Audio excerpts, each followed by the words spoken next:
So today I'm going to tell you why I have picked the most difficult people to work with as my target market. And believe me, the irony is not not lost on me at all.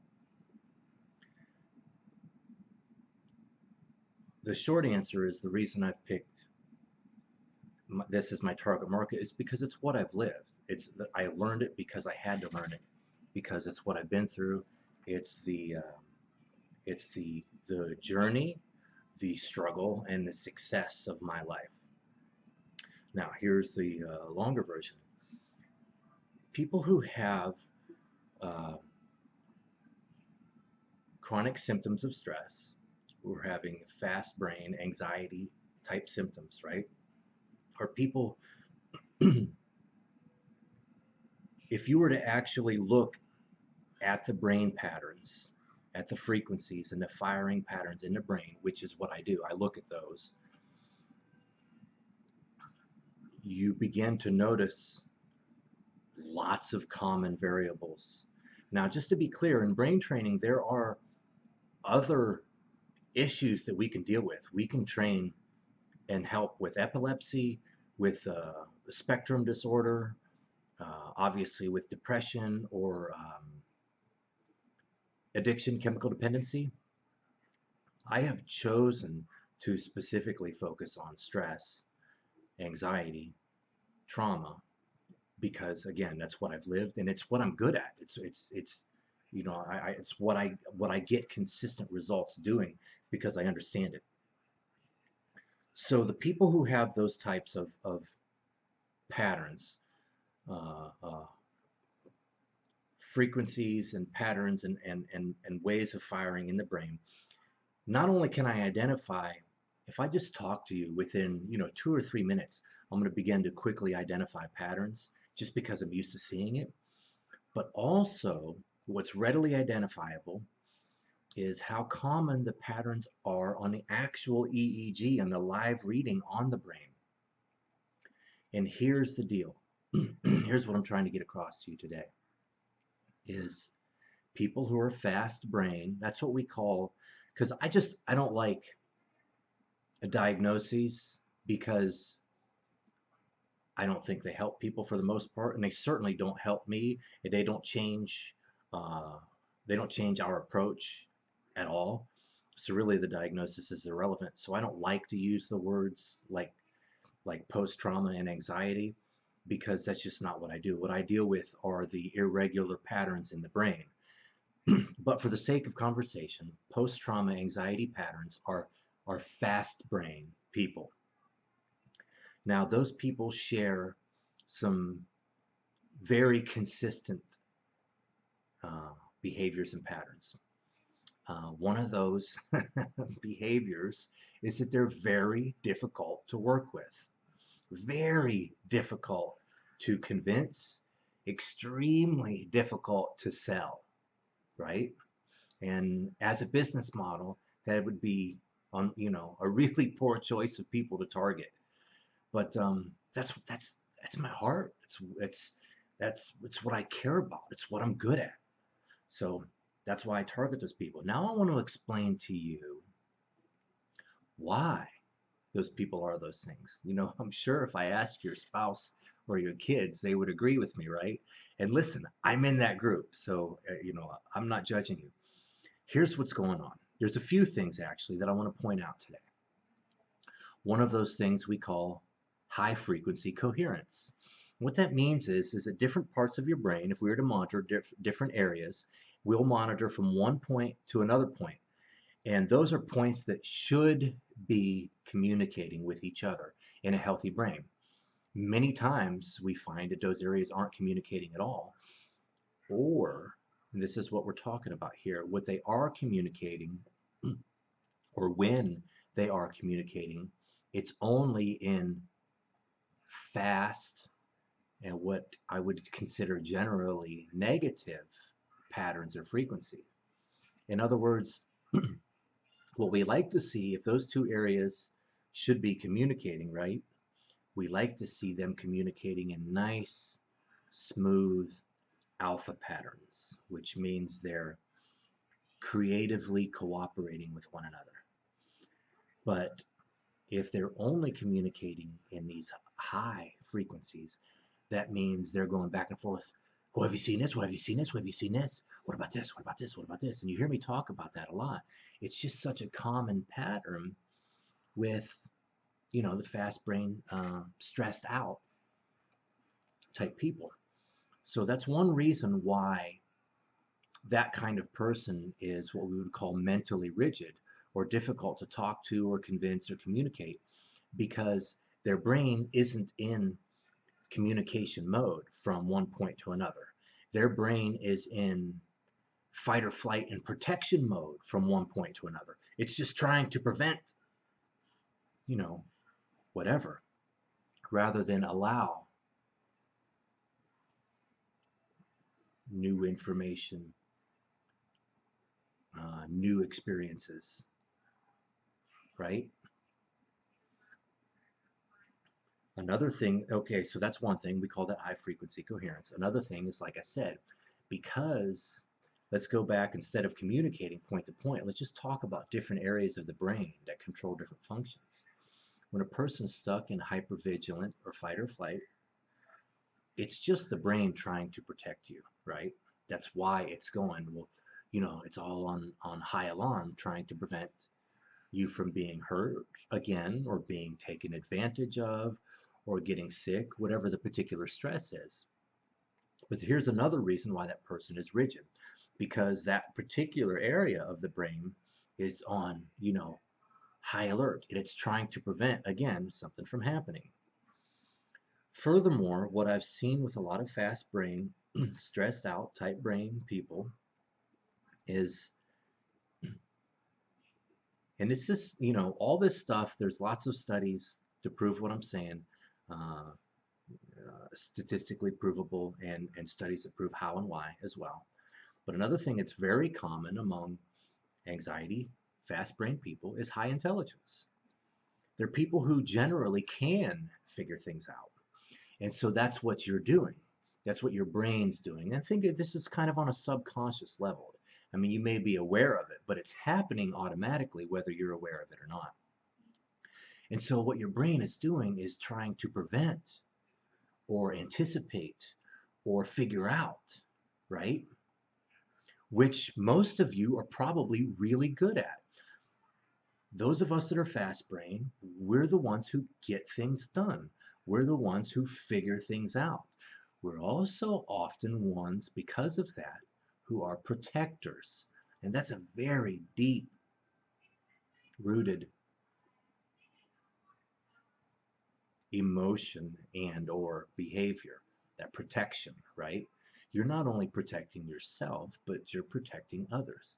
Again, this is what makes a fast brain person so difficult to convince or to deal with or to teach or to sell, right? Because their brain is locked in that protection mode. That's just a few examples. There's actually multiple more examples, specific neuroscience, provable processes and patterns that make a fast brain person difficult to teach or convince. Here's the irony, is all that mental rigidity does protect you. It does protect others. It does help you figure things out, and it does help keep you from getting hurt or taken advantage of. However, it also keeps you locked in the patterns that are causing your physical symptoms, the symptoms that are the mystery symptoms that are manifesting throughout the central nervous system. Weird sleeping patterns, not being able to fall asleep, laying awake staring at the ceiling, or worse, laying there sweating, waking up in the middle of the night at 3 a.m. and then rehashing everything, right? Arguing through that courtroom in your brain, winning the argument, playing it over and over again. We call that ruminating. The hypervigilant, how am I going to protect my family? How am I going to keep this from happening? How am I going to help my daughter? How am I going to help my husband, right? all those patterns are now, if you listen to the words that I'm using, you're going to begin to connect the dots yourself and recognize the patterns. These are all symptoms of fast brain. Now,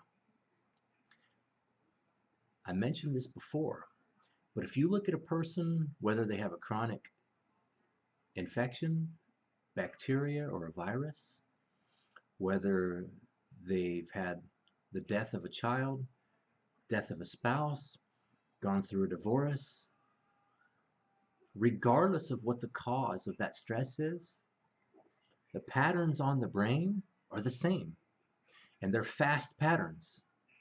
And they're measurable patterns. They're consistent because your brain is habitual. Your brain does over and over again what it has already learned to do because it works or because it thinks it's best or that's worked in the past, right? Even though you may be consciously thinking, gosh, why is my brain doing that? Subconsciously, it's doing that just because it's what it's always done. It runs on habitual patterns. So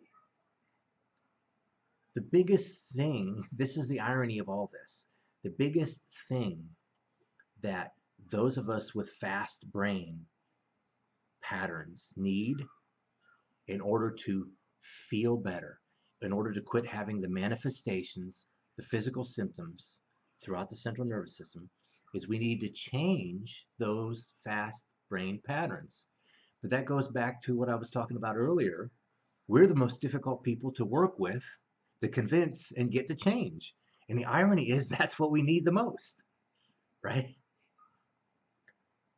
So things, the heart palpitations, the tremors, the sweats, the getting agitated, being irritated, the, always thinking somebody's, why are people so stupid? Uh, Everybody else other than me is a terrible driver. Why are people such jerks? Right? Those aren't normal patterns for a brain. That's a fast brain. That's a brain that's stuck in fast brain activity.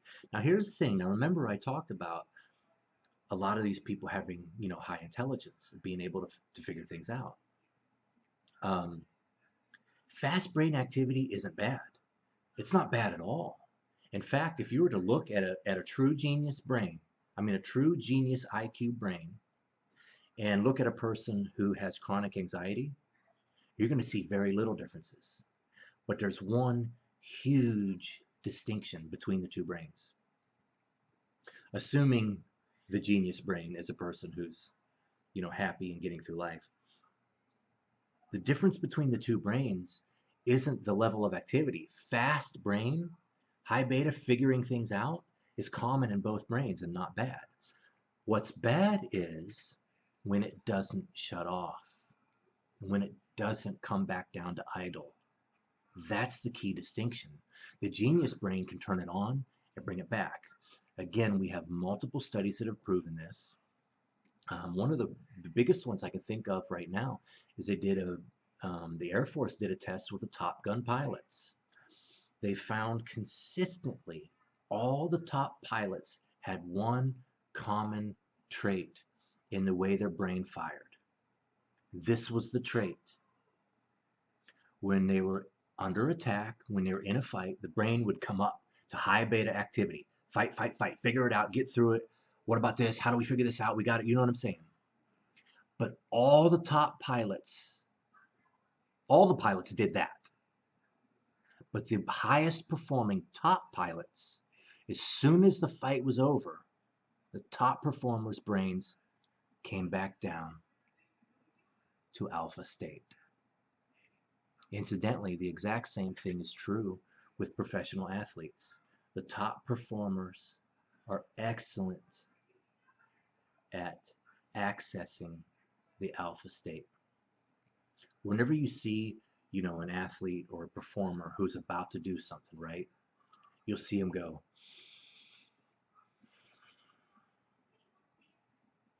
That is literally how you access the alpha state. Now, some people are a lot better at it than others. The cool thing is You can train that. You can actually specifically train to make that better.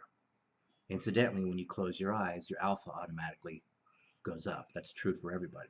So and when you take a deep breath and breathe out slower than you breathed in, you're actually increasing alpha as well. And there's a whole explanation for that about activating the parasympathetic and stimulating the vagus nerve, but that's another video for another day. What I want the point of today's video is to explain a little bit about how or why fast brain people tend to be rigid with their thinking, rigid with their mind. And I want to point out the irony of what you need most to manifest different, to change the manifestation of symptoms in your physical body. That's from the brain throughout the central nervous system into all your organs. Obviously, most importantly, your gut, which also includes your heart, your lungs, your liver, your kidneys. All those are intricately interconnected through that vagus nerve, the autonomic nervous system, and that's where the entire stress response manifests itself. If you want to change those manifestations, you have to change it at the root, where it all begins. And all that begins long before a thought, emotion, or feeling has a chance to formulate. The stress response in the autonomic nervous system is instantaneous. It's one of the very first processes that the brain controls because it triggers the fight or flight response, which a lot of us are locked into or have been locked into for a long time. Days, weeks, months, in my case, even years. And that's not good. Fight or flight is not a bad thing, but being locked into fight or flight is absolutely toxic for the human body. We're not designed for that. So, in order to change that, we have to change the root. Shut off that fight or flight. And then there will be no symptoms to manage, to breathe through, to talk about, to take a pill for. This is so powerful, you guys. Listen, I want you to hear my heart. I've lived this. My heart is to share it because I don't want anyone else to be out there crying out for an answer and not be able to find it. I don't know if you are out there crying out for an answer. I don't know how you think that answer is going to manifest. But I'm telling you, if you have physical symptoms of stress, there's stress, external stimuli, whatever that is affecting your physical body, changing your daily behavior. If you're basing decisions on how it's going to make you feel or if it's going to stress you out, that is not normal. It's absolutely fixable. Remember what I was saying earlier about monitoring the brains? All these people who are locked in stress response all have fast brain patterns, right? All those patterns are provable. All those patterns are monitorable. All those patterns are fixable. If you want to fix it, you are in the right place. Just reach out. Schedule a call with me. We're going to go over where you're at. We're going to go over where you want to be. And we're going to figure out why you haven't got there yet. I want you to know I love you guys. I consider it an honor that you're taking this journey with me. Just reach out. The biggest thing I want to get out of today is that if you're a fast brain person, you're going to be resistant to change. Your brain right now is going, well, what about, oh, I thought, well, this seems like, well, you should, or how come? All that's noise. All that is a repeat of the same patterns that may be or may have protected you in the past, but that are also locking you in to that same pattern, that same cycle. If you want to disrupt or change that cycle, there has to be an intervention. New information isn't going to be that intervention. You need help. You need a mentor. You need somebody that's going to actually hold you accountable, that's going to show you what actions to take, that lays a step-by-step protocol that builds upon the last because they've been through it. They know how to do that. If this is talking to you, go ahead and schedule a call with me. I love you guys. Look forward to talking to you soon.